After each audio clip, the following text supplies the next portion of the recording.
I'm David Hunt. And I'm Tanya Kane-Perry. With NewsWrap, a summary of some of the news in or affecting LGBTQ communities around the world for the week ending April 9th, 2022.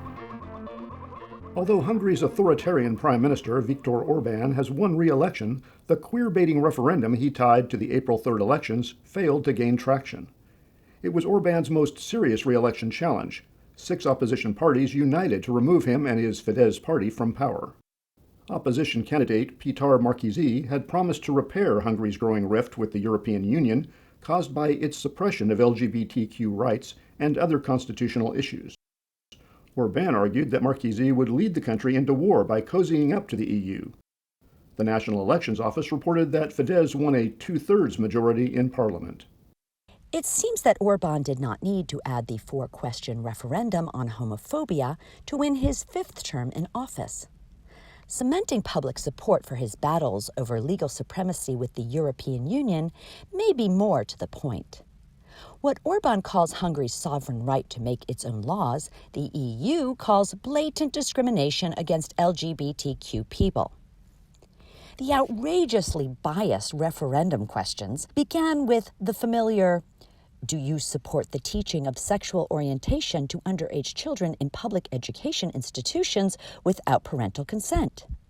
It asked pointedly about the promotion of sex reassignment therapy for underage children. 2 more questions were loaded with threatening implications about how minors could be harmed by unrestricted exposure to sexually explicit and sex-change content in the media. The vast majority of those who voted said no to all 4 leading questions. However, the referendum is invalid because it failed to receive a combined total of at least 50% of all votes. Thanks to a well-organized pro-LGBTQ campaign, about 20% of the ballots were intentionally spoiled.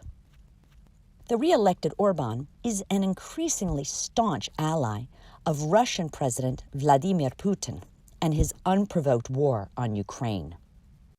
Trans people in the United Kingdom suffered 2 offensive setbacks this week: their access to gender-segregated facilities and their protection from conversion therapy are at risk.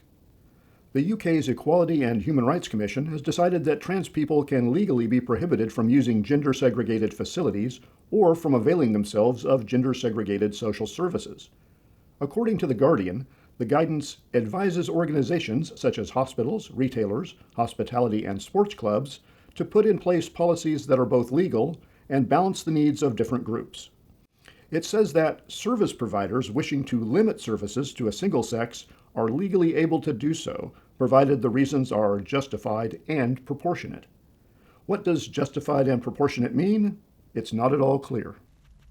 The new guidance undermines provisions of the Equality Act 2010, according to Stonewall, one of the UK's leading LGBTQ advocacy groups. Their spokesperson said, "It appears to go against the core presumption of the Act, which is that inclusion should be the starting point, and shifts the focus towards reasons trans people and specifically trans women can be excluded." Meanwhile, Tory Prime Minister Boris Johnson has finally announced his party's much-delayed proposal to ban conversion therapy. It would protect LGB people from the bogus and barbaric practice that claims to make queer people straight, but not transgender people. Johnson calls trans issues too complex. His Tory predecessor, Theresa May, first promised an unrestricted ban on conversion therapy in 2018. The exclusion of trans people from the protections is being condemned by the British Medical Association, the UK Council for Psychotherapy, the British Psychological Association, Royal College of Psychiatrists, and a number of other mental health groups. Johnson's refusal to be fully inclusive led to the collapse of a UK-hosted LGBTQ rights conference scheduled for the end of June. Safe to Be Me, a global equalities conference, was to coincide with the 50th anniversary of the first official London Pride. When word of the trans exclusion spread, group after group around the world announced their withdrawals, forcing the cancellation. At last count, more than 120 organizations in the UK alone said they would not be sending representatives. Ever since the Middle Eastern nation of Qatar was announced as host of the 2022 FIFA World Cup, human rights activists have been worried. They've warned that queer players and visitors could be harassed or even violently assaulted for being out there. The country's World Cup organizers seem to confirm their fears while trying to calm them this week. Major General Abdulaziz Abdullah al-Ansari told the Associated Press that queer couples would be welcome to the event starting in late November. However, he cautioned against waving rainbow flags or other queer-identified displays. Such paraphernalia would be confiscated to protect LGBTQ people because, in his words, if it's not me, somebody else around might attack them. Al-Ansari added, "Here we cannot change the laws. You cannot change the religion for 28 days of World Cup." Piara Pawar is executive director of the FAIR Network, which monitors global football games for discrimination. He said, "I have been to Qatar on numerous occasions and do not expect the local Qatari population or fans visiting for the World Cup to be attacked for wearing the rainbow flag. The bigger danger comes from state actions." General al-Ansari's statement contradicts what FIFA's Chief Social Responsibility and Education Officer, Joyce Cook, told the AP in 2020. She said, "Rainbow flags, T-shirts, will all be welcome in the stadium. That's a given. They understand very well that is our stance." Tennessee lawmakers almost made child brides legal this week in their zeal to delegitimize marriage equality. That's been the goal in a number of Republican-majority state legislatures ever since the Supreme Court's 2015 Obergefell decision opened civil marriage to queer couples. State Representative Tom Leatherwood sponsored the bill to create a separate category for heterosexual-only marriage. He based his argument to the House on the Christian rights claim of victimhood. If there's any hostility, it's against those people that do believe marriage comes from God, not from government, and do believe it's between one man and woman. Unfortunately, it was not men and women that became the issue, since Leatherwood neglected to specify any minimum age. Minority Democrats pointed out that such a law could open the door for the marriages of or between minors. An amendment was hastily added to make it conform to the 17 years or older provisions of other state marriage laws. Leatherwood's proposal would also protect county clerks and other local officials from being sued for refusing to issue marriage licenses to same-gender couples, according to The Hill. Debate on the bill continues in the coming week in both Republican-dominated chambers of the Tennessee legislature. University of Memphis law professor Regina Lambert-Hillman told the Tennessean that the bill is indeed a continuation of the backlash over the Obergefell decision.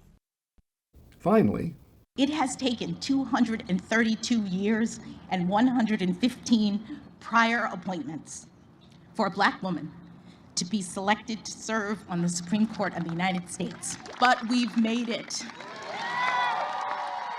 No one does this on their own. The path was cleared for me so that I might rise to this occasion.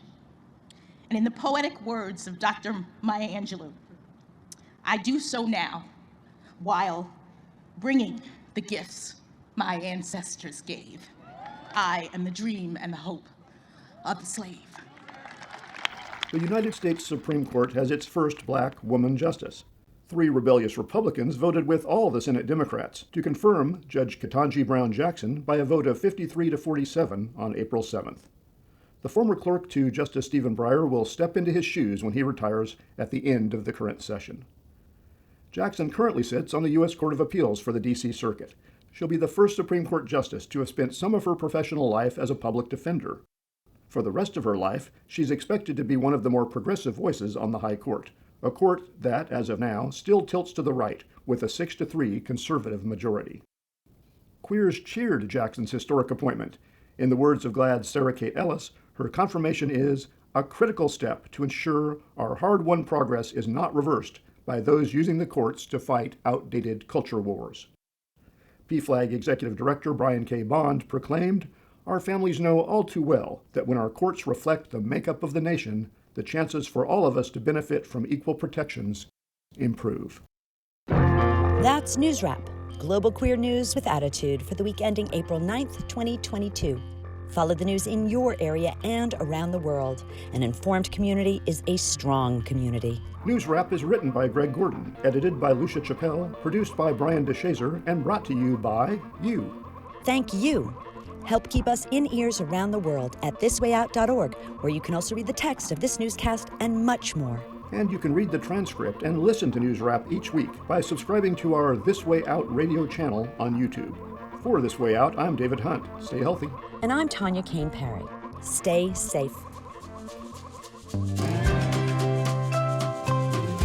This Way Out delivers LGBTQ news and culture to more than 150 local communities on radio stations around the world. And we are also a free online news service. You can choose your favorite way to listen, online or on the air, at thiswayout.org. Please sign up for our free e-newsletter, Inside This Way Out. We'll respect your trust in us and make sure your personal information is never shared with others. Just send us an email at info@thiswayout.org to receive the informative and unique addition to the show. You'll be invited to join us for a more in-depth look into our stories and be encouraged to learn more about This Way Out's 3 decades of broadcast activism. We hope you choose to join us in celebration of LGBTQ history and culture. Email us at info@thiswayout.org to join the movement. We'll make sure you always know what's going on inside This Way Out.